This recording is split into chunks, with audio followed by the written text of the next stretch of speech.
Happy Monday, and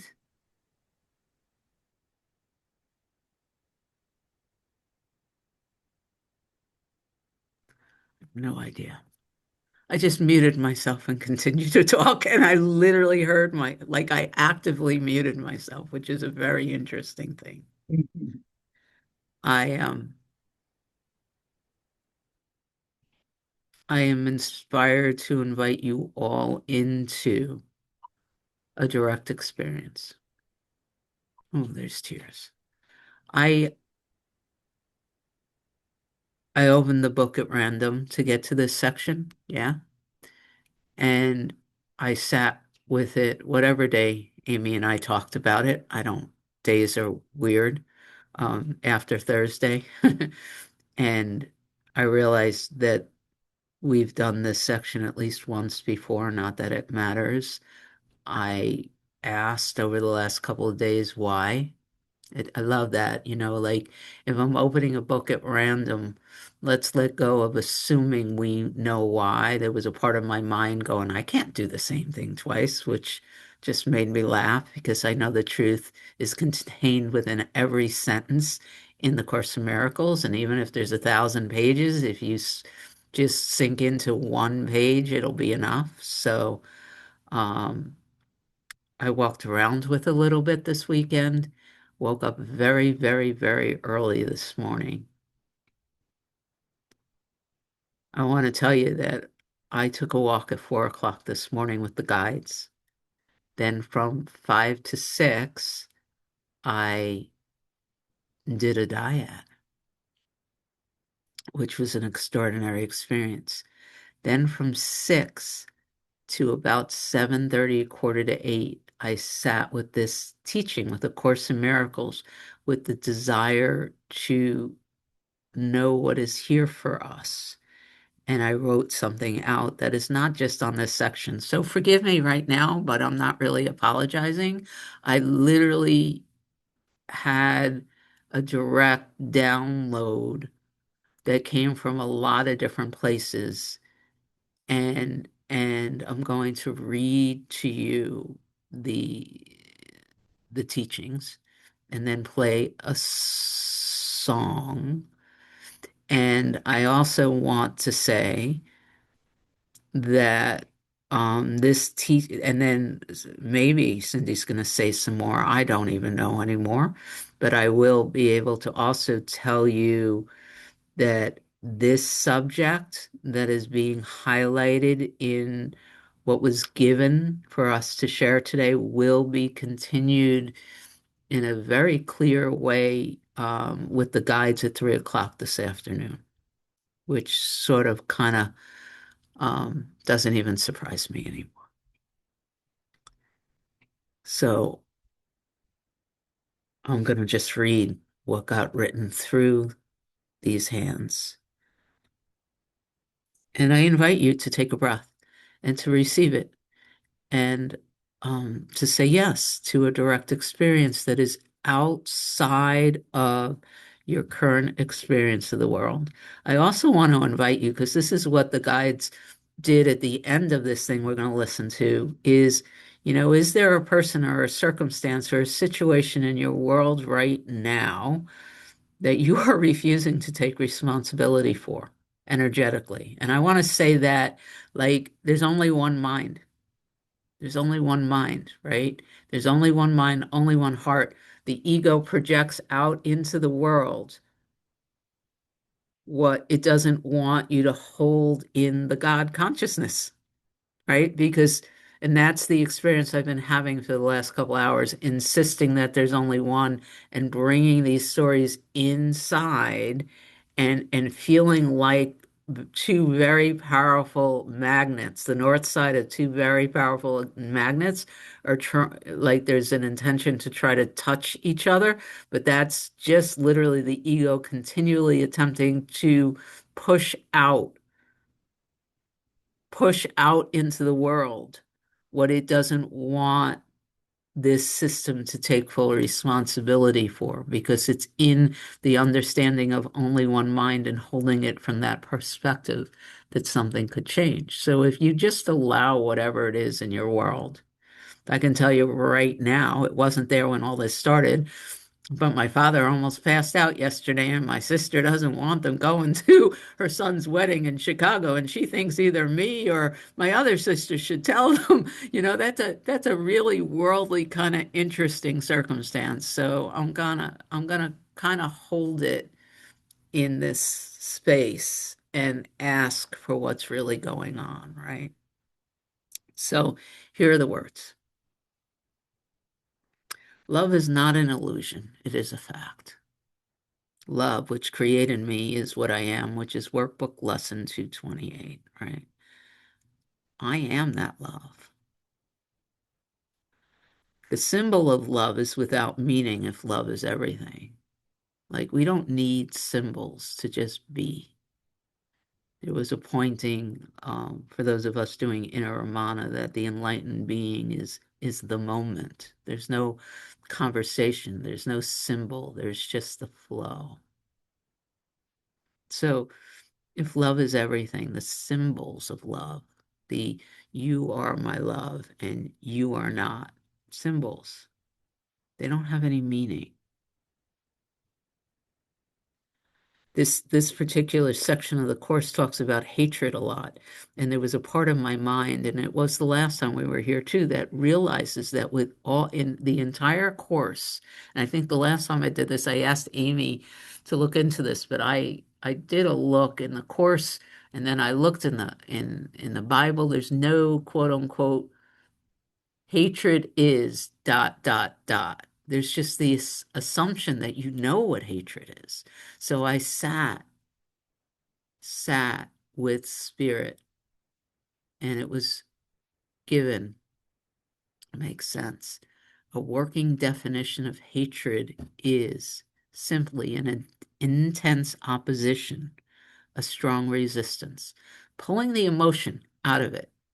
When I say I hate that, what I'm saying is I have a strong opposition, a strong resistance. I don't hold this sense of that is me too. Even when it's something within me, it's a strong, intense resistance to just that. There's no emotion in that. It's just look at it that way. It makes it easier for me. So um, hatred exists only in the appearance of separate parts. That's from this section. So there's no hatred in God because there's no separation in God. But dot dot dot on page 409, you must, and must is underlined, realize that your hatred is in your mind and not outside it. And outside it is also highlighted. You must realize that your hatred is in your mind and not outside of it before you can get rid of it. The guides teach this all the time, by the way, and there's tears coming up. You have to be willing to take responsibility for your experience. That's the entire channeling that we're going to be listening to this afternoon. You must realize that your hatred is in your mind and not outside it before you can get rid of it. And why you must get rid of it is because you can perceive, and you must get rid of it before you can perceive the world as it really is. There's chills running up and down this body, so I'm going to read it again, right? You must realize that your hatred is, and again, hatred, strong resistance to, opposition of, is in your mind and not outside it before you can get rid of it. And boy, there's a thing in here that keeps wanting to tell you all the things my mother did.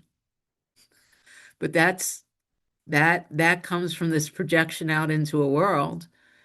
If I want to see the world differently, I must accept that this intense feeling is not out there, but in this mind. And there's only one mind, but my part in the one mind. It's not even all that subtle here right now.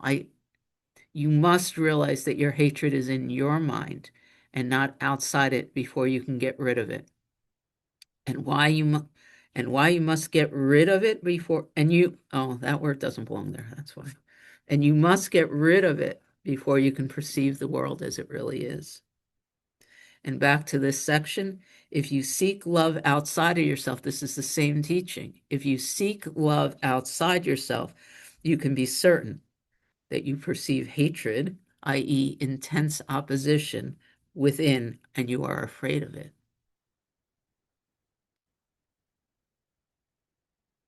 So there was also a period yesterday, and again, it's with my mother. It's my mother is the time of Mother's Day, right? Where I called and man, it was such an uncomfortable 2-minute conversation. I got off the phone and I cried. And I realized there was something here that wanted my mother desperately to, even for a moment, see Cyndi. And that's seeking for love outside. That means that there is hatred inside, right? According to the teachings. And on some level, we all know A Course in Miracles true. Otherwise, we wouldn't spend so much time with it. If you seek love outside yourself, you can be certain that you perceive hatred, i.e., intense opposition. It's not a negative thing. Let's not judge the hatred. Judging the hatred will slow all this down. It's in the mind of everyone who believes himself separate from God, is this ancient, intense hatred. So let's celebrate the fact that it's coming up, as uncomfortable as it may be. If you seek love outside yourself, you can be certain that you perceive hatred, i.e., intense opposition within, and are afraid of it. So if you trust, that was Cyndi's words, that fear is not justified in any form. And so what's going to happen is I'm going to read the lesson, which is lesson 240. Fear is not justified in any form. And then I am going to play one of the new Rumi P's for Poetry songs and give us all just an opportunity to be still with whatever these pointings are doing with your sense of inside. Because, yes, Cyndi likes playing a song. I will not fear to look within today. Oh, that's, sorry.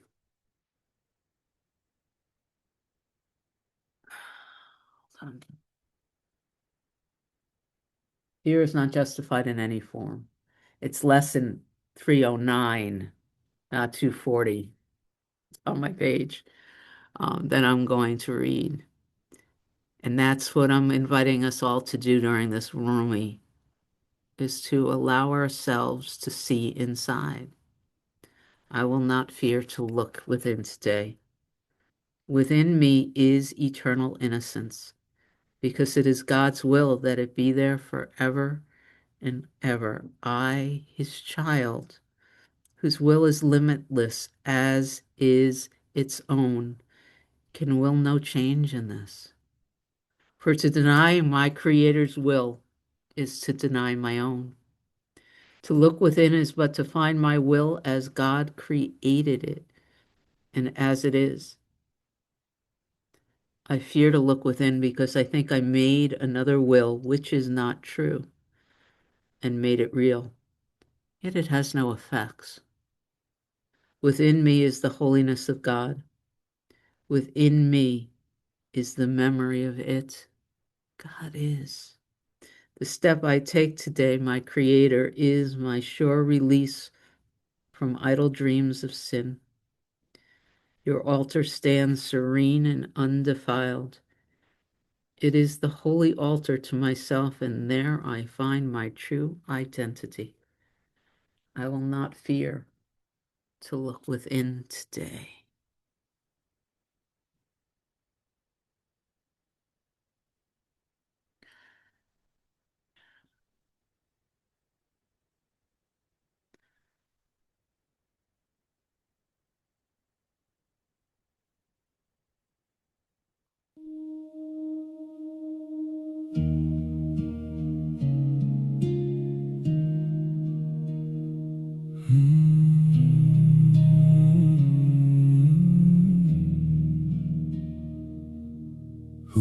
before the first light breaks to see how light begins to be.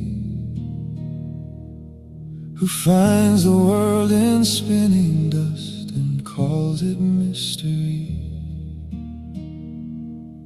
Who comes to spring with burning thirst and finds the moon inside the stream? Who bends with grief across his years and awakes again from dream?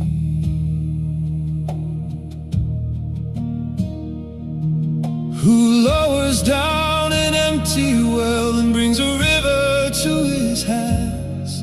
Who walks toward fire for warmth and finds what no one understands? The house is closed yet opens wide into another unseen shore. A fish is cut and in its heart a golden ring is born.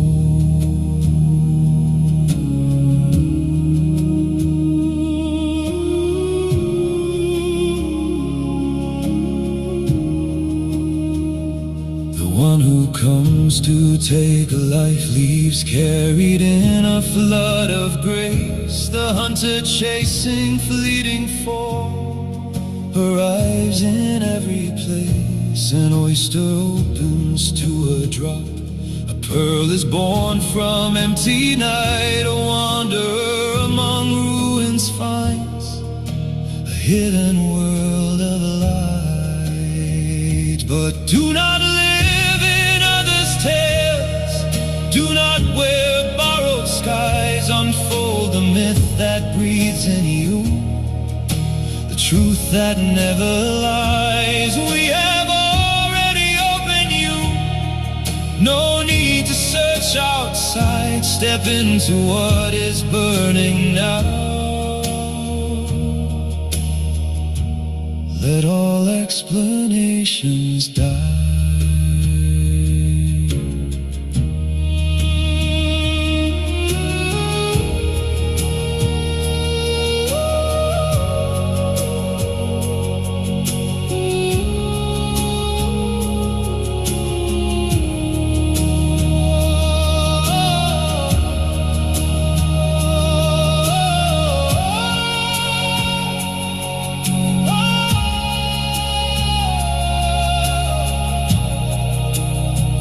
Walk on torch sounds within your soul. Your body will grow heavy first. Then in that weight, in that surrender, your hidden wings will burst. And when you think you've lost the way and nothing more remains, you'll rise within the living light that no one explains.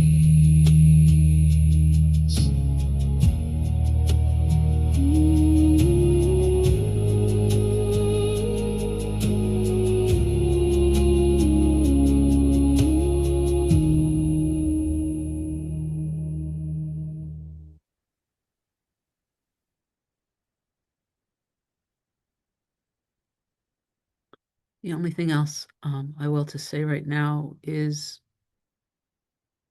that God is, and there are no separate parts there. And so, at least here in me, I'm willing to trust the teachings. I'm willing to trust what happened for me this morning, which was beyond any person's ability to put together. And therefore, I'm willing to trust that the truth lies within, and the more I can stand and bring the projection or this sense of being a victim or a crazy world or others doing XYZ, the more I can bring it here and let it burn, the more the truth will be able to flow through. That's all I got for words right now, other than I'm so grateful for your presence, and I hand the mic to Andrew. Thank you, Cyndi. I'm grateful for your presence and everyone else here. Hello, all. I love you all. It's great to see you. Uh, this this chapter, this section, is probably the biggest challenge that we face as course students because it talks about the special love relationship. It talks a lot about hatred. It talks about the special love relationship, which I hate to say it, but is not love at all. We don't really know what real love is, God love. I'm just going to paraphrase a few sentences from uh, various paragraphs from this lesson, from this section. The special love relationship is not perceived as value in itself, but as a place of safety from which hatred is split off and kept apart. The special love partner is acceptable only as long as he serves this purpose. A different paragraph. It is certain that those who select certain ones as partners in any aspect of living and use them for any purpose which they would not share with others are trying to live with guilt rather than die of it. And that is all that is needed. So that tells me that our special love relationships are really relationships of fear. But I mean, who can live that like that, without having special love relationships that, they wouldn't want to share with others? I mean, it is a form of possession. So in that respect, it's not real love. So special love relationships are a form of fear, just like hatred, because we're told in the Course there are only two emotions, love and fear. Everything that we experience, anger, hatred, special love, they're forms of fear. Envy, everything else that isn't love is a form of fear.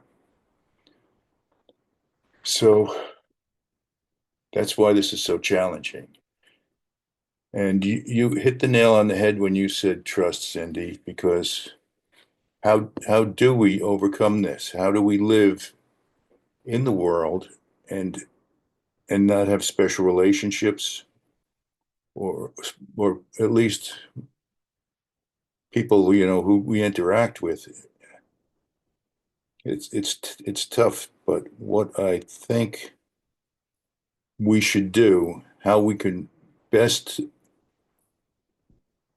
get through the world and practice this lesson, is live according to the society's rules that we exist in, seem to exist in, do the best we can, take care of our families, but whatever outcome there is, we have to trust. You said the word trust, that we don't know the best outcome. The best outcome is the one the Holy Spirit knows. And we have to trust that whatever happens, whatever the outcome, that's the right one for our best spiritual development and evolution. That's my take on this lesson. I hope I hope it benefits some. It benefited me. Thank you. Thanks again.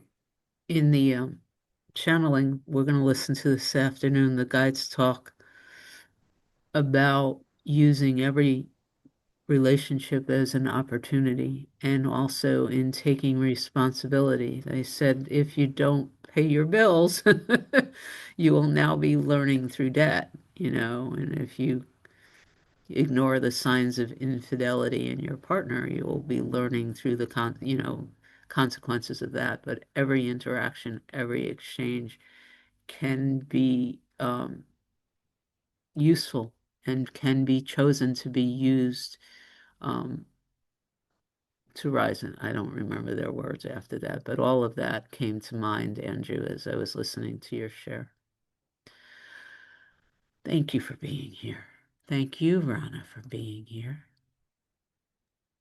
Thank you for being here. Thank all of us for being here. I'm glad to be here.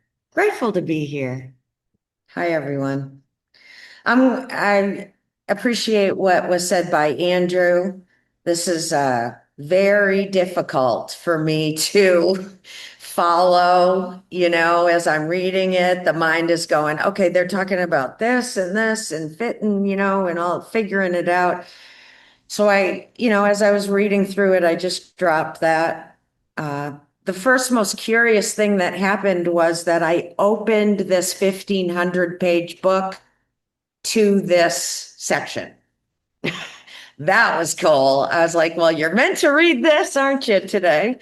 So, but there are a couple of sentences that really stood out for me. Love is not an illusion, it is a fact. Your task is not to seek for love, but merely to seek and find all the barriers within yourself, which is what's being pointed to, that you have built against it.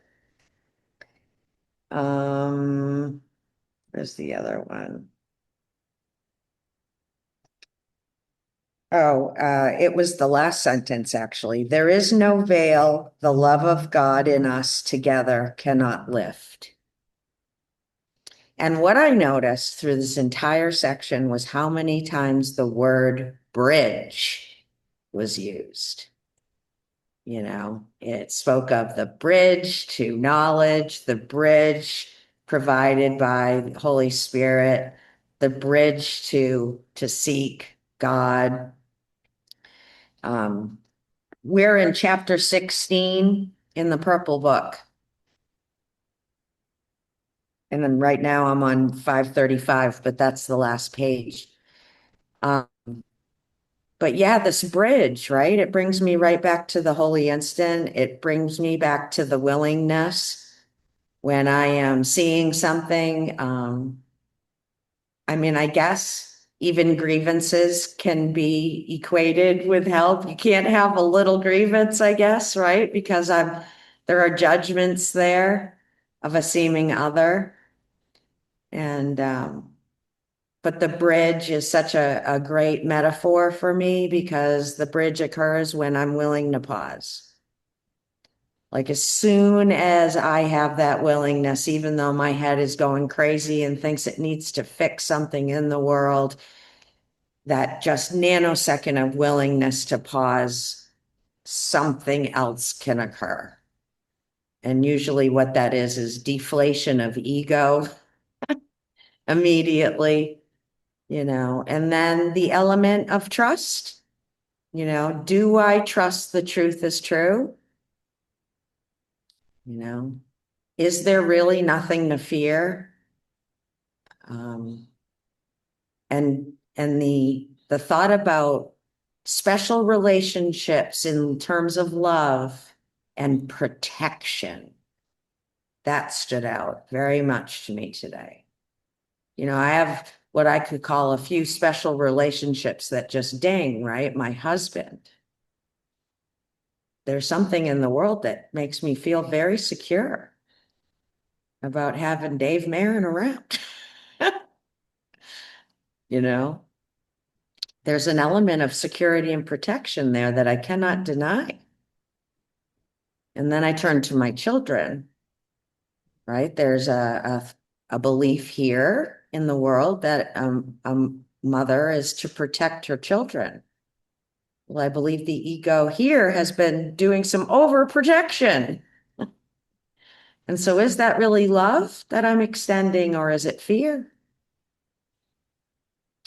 So all good questions, and I'm grateful to be present in an I don't know mind state right now. I don't know the answer to any of those questions. What I do know is that my job is to forgive the world.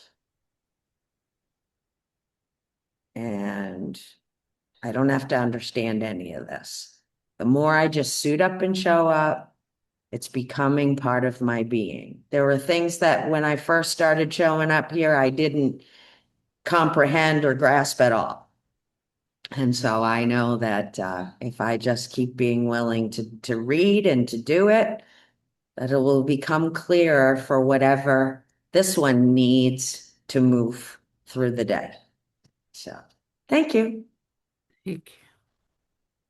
I'm just going to read this and then hand things back to Andrew. On this side of the bridge to timelessness, you understand nothing.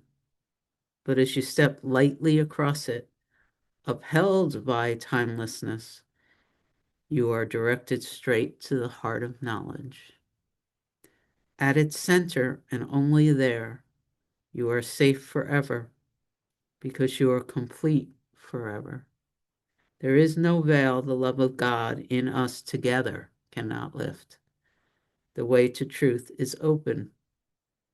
Follow it with me. Chills. Hey, Andrew. Welcome back. Oh, yeah, thanks again.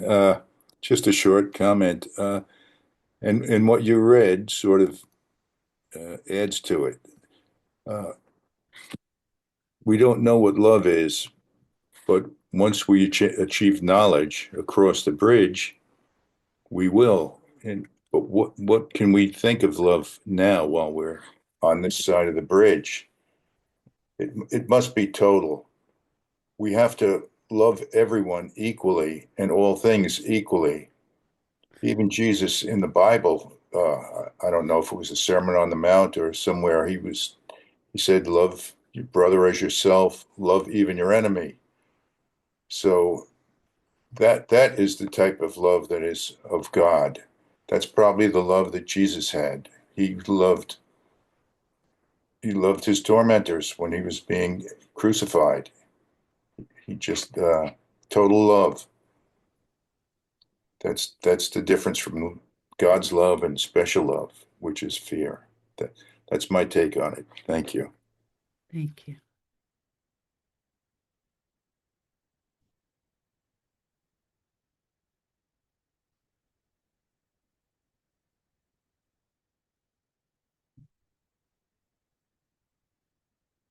Hi, Richard. Happy Monday, everyone. I love us all, and great to be here. Great session of the course. Um, I mean, the reason I got into the course was primarily because I was going through my third divorce, and so when I found the sections of the course that talked about special relationships, I had a whole lot of experience with special relationships in my life. So I really lit me up. So what came to mind in this section was what helped me was that there are two levels in the course of experience. Level one is reality, which is oneness with everything that is. It's non-dualistic, and it's only oneness. It's only being. It's only isness. Level two is the dream, the illusion. And most of us believe, at least initially, that we're the hero of the dream. In my dream, I'm the hero of the dream. Richard is the hero of the dream. And he goes through life, and because it's a dualistic dream of fear, a dualistic dream of time, space, and form, everything has an opposite. So if there's love, there must be hate. And my experience is somewhere between unconditional love and outright hatred. And the more I drift towards love, the more I think I'm better. I'm a better human being. And the bridge I think they're talking about is a bridge between the illusion and the reality. And we walk across the reality is the real world in the course. my understanding. So we're all on the bridge at some level, walking to the real world, which is only oneness, which is atonement, or um, non-dual experience of the self, which is the only one. So, um, and that really helped me with struggling with the guilt I had for all these special relationships I had, that I was actually using people in special relationships to satisfy what I thought were my shortcomings. I was great at this, but I had problems in other areas of my life, so I found partners that filled that void for me. They were reflections of what I was not. And that's what I fell in love with them for, because they completed me. How many times have we heard in love relationships within this person completes me? When you realize you're already complete to begin with. So, anyway, I really enjoyed the talks and everybody's share. Thank you. Love Thank us you. all. Yes, I love us all too. Hey, Nadego, good to have you here. Hi everyone. I love so much being here.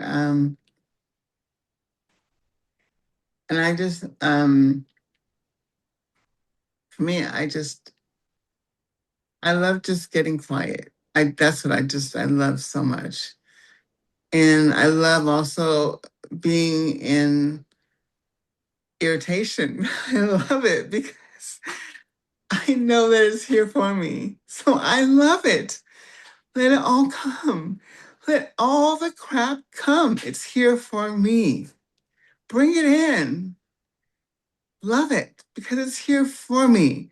Let me sit with it. Let me be uncomfortable. It is here for me. It is God because there's nothing else. So, yeah. And I just love being here with all of you. So, yeah. Thank you. Thank you.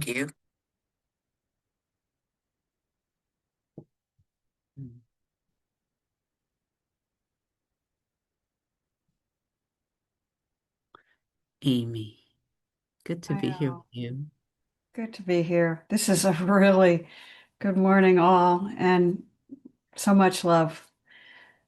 Oh, my goodness. This is a great and challenging, as has already been said, section. I've got just some thoughts. Um, I can remember as a teenager hating my mother. I mean, I thought she was such an idiot. And she was narcissistic and she had a lot of crap and she gave it to me and I had reason to be angry with her. And I really, really disliked her. And then as I went through my teenage years and my young adulthood and got into my middle and late 20s, I can remember looking at her with love. And it came to me that this is the benefit that I see of being in a family. In a family, you are bound by blood. You can't leave, even if you want to. And what family can do is because you can't leave, it shows you how, even though you might think you hate someone, you can love them later. And so hate is never forever. And things can really change. And I think, in a sense, one of the values of a special quote unquote relationship is if you stay with it, it really shows you the variety of emotions you can have in direct contradiction with each other. And yet, love just always comes back. So that's one thought. But I agree with Andrew. It's so difficult in this dream because, you know, you're legally bound by somebody in a special relationship. Um, you know, if you're sick in the hospital, you know, your friend can't necessarily come and see you, but your legal partner can. They can come and help you and give you comfort in situations where no one else can. You're legally entitled to come and see somebody in the hospital. And with a parent, a mother and a child, there's a chemical relationship. You know, the body produces chemicals that directly promote special relationship status with that infant. And the infant can't, the infant depends upon that special relationship in order for survival.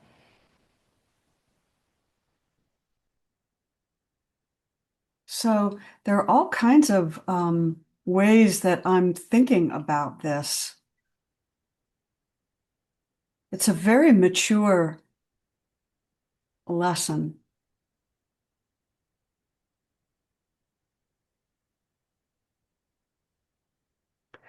Um, you know, and then I think about the Catholic Church, which says it prohibits marriage.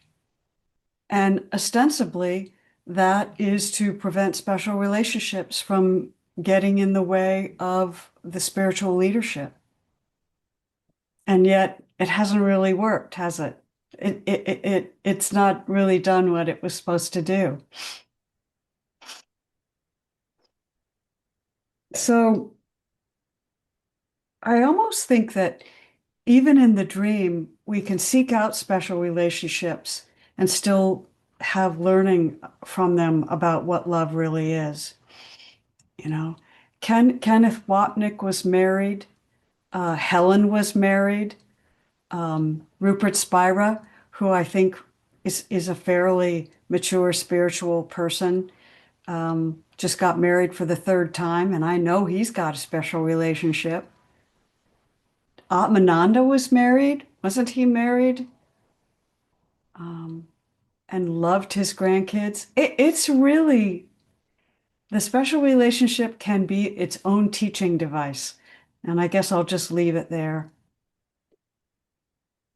I throw that open because I don't know. All of these are just, you know, I'm with Andrew. I think once we cross that bridge and we're not in a body anymore, um, I think we have a much deeper understanding of what love really is. And near-death experiences seem to show that all the time. Um, so that's it. I love us. This is really a great topic once again. Thank you. Thank you.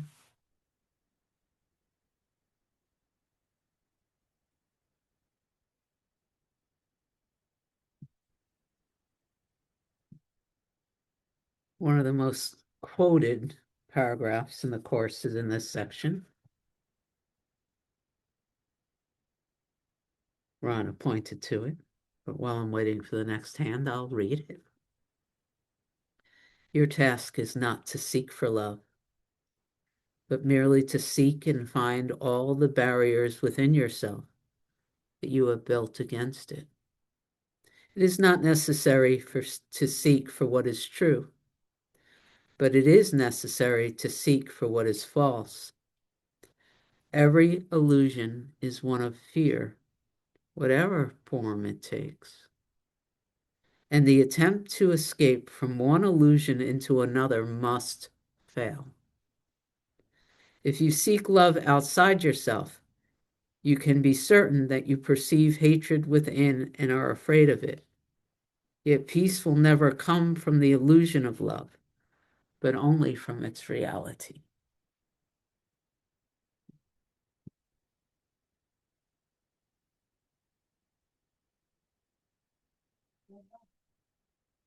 Sandra, how are things for you in this moment?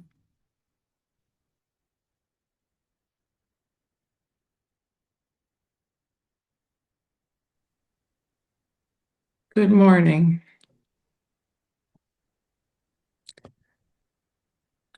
There's a feeling of comfort after reading this morning. And I was thinking about a conversation my husband and I had yesterday morning. It was about how we were going to spend the day and a miscommunication we had between us. And we seem to have lots of miscommunications. We've been married 39 years. So we've had lots of opportunities to practice this.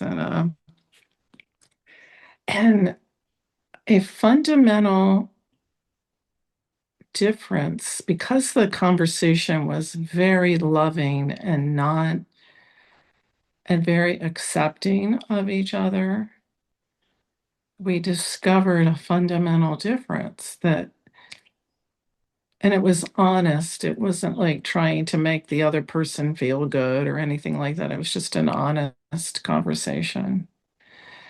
The difference that we discovered was that I saw us as us, and he saw us as him and me, and how different we would approach things based on that. So that's what came up for me. And as I thought about this special relationship, I have all these from previous study, I have all this whole section underlined, stars, hearts. And I think reading it this morning, I had another. What I'm going to say next doesn't mean that I think I know what it means. All I can say is I went within, as you said, do not be afraid to go within. And what was revealed for me was that I attached the word special to mean something that maybe it doesn't mean in this section. And I think the Course was cautioning me not to use special to get something. That in a special relationship, I want something from it. And that's what the illusion is, that anything can give me something that I don't already have. Even in a mother-child relationship, the mom wants something, even though it's very giving and very loving, it kind of wants you to feel important and needed. I want to be needed. So I don't think it's cautioning against intimate relationships. I think it's cautioning against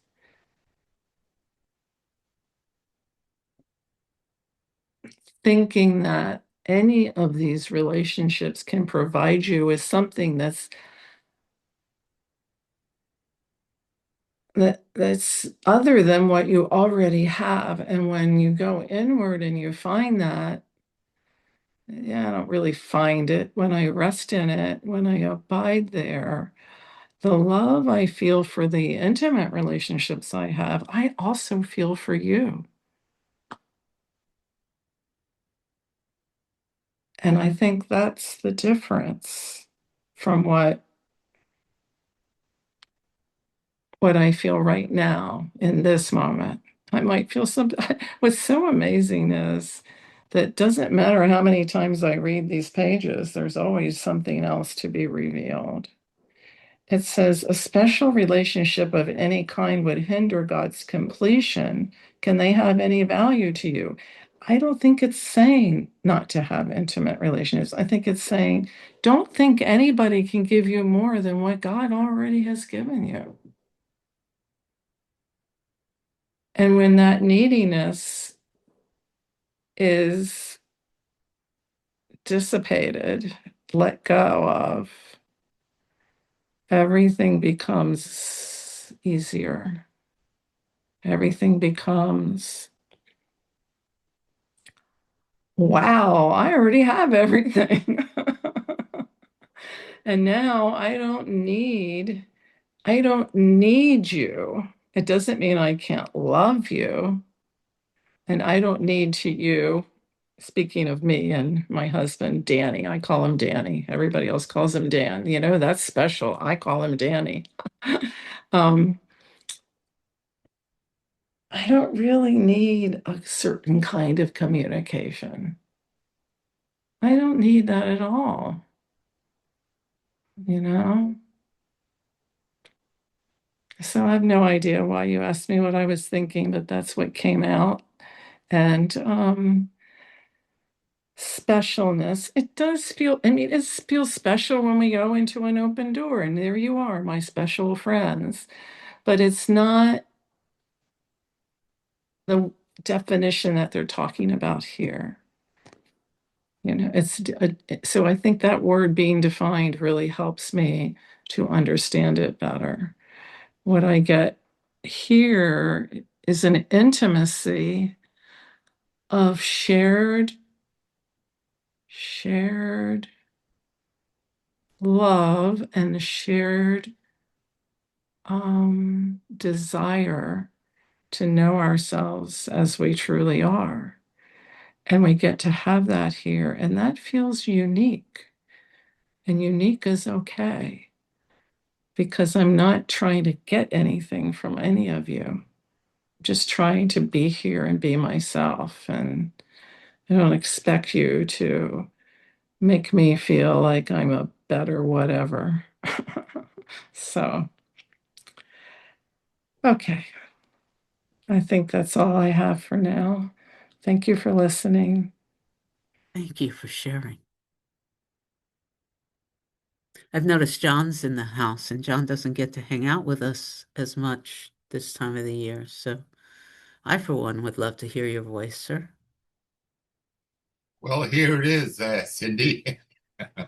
You know what what I've got it on my computer on the speaker, so I'm just focusing on the speaker.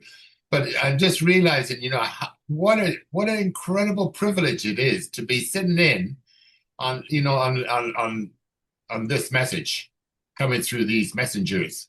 Oh my God. You know what? The word that Sandra was looking for me was connection, man. Oh my God, what a connection I got, you know, and I'm so grateful for that. So hey, ladies and gentlemen, you rock, you rock.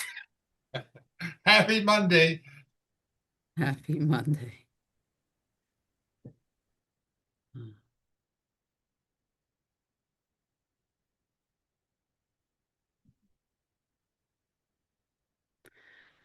Hey, Shannon, it's good to have you here. It's so great to be here. This is the first time I've been able to come to this class time-wise, so wow. Thank you so much. Um, this is, again, like it always is, so incredible because I seem to have a special relationship that's happening. And he's a Course in Miracles person also. And we met in our Monday night Course in Miracles class. So this has all been very, very interesting, and how it's not wrong to love someone or to feel connections, as John said, with someone. And it's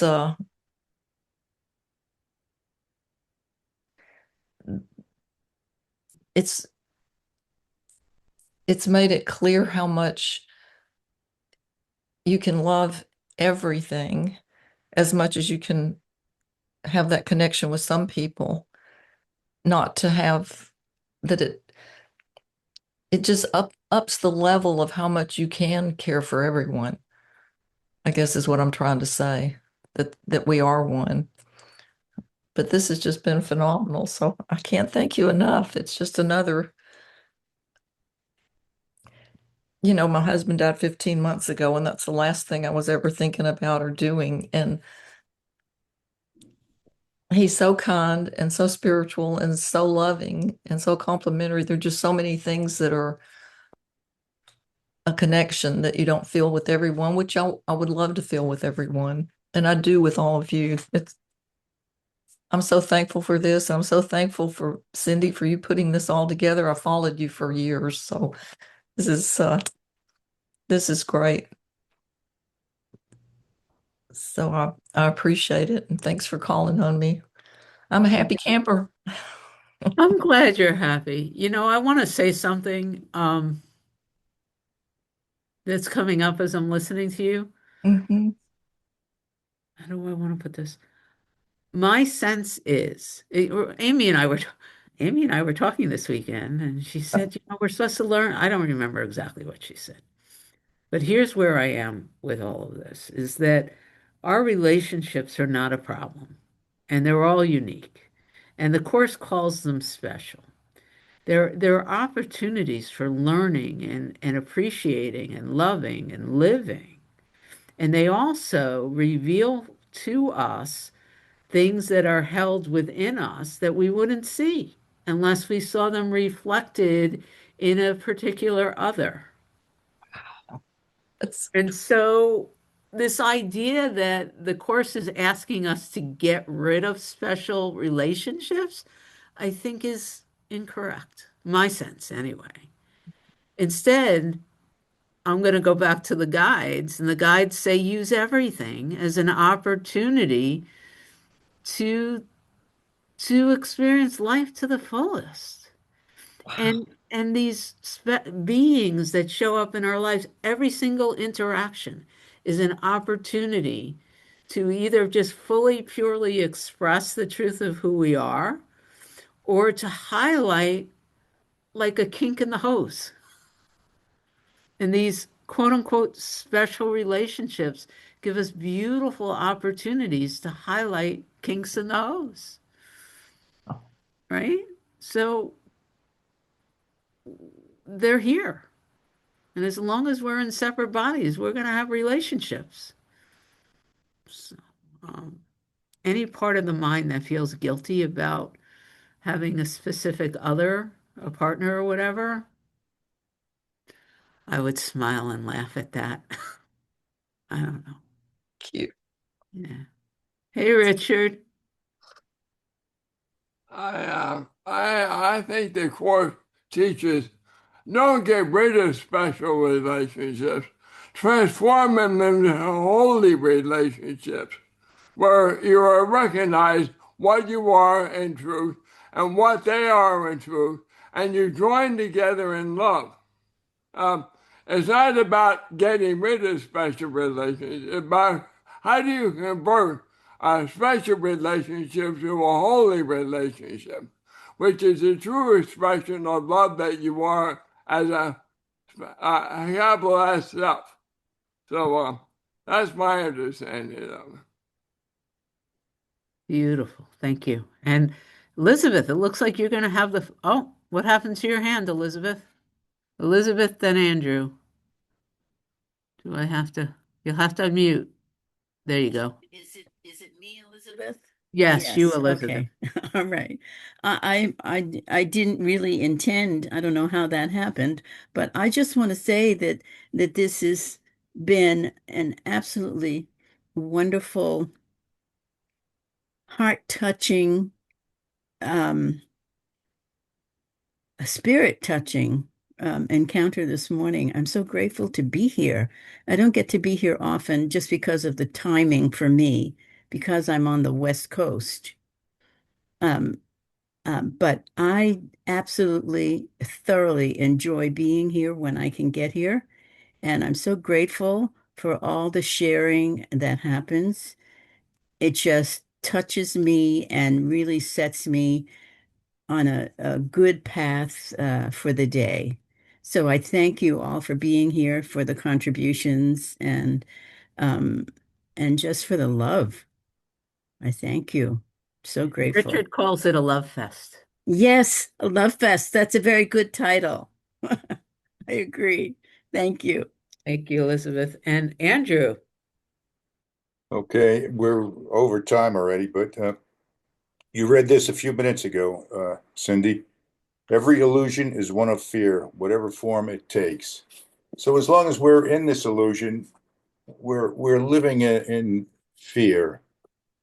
So it doesn't matter that we have, special relationships. We live in a society that uh, encourages people to marry and have exclusive relationships.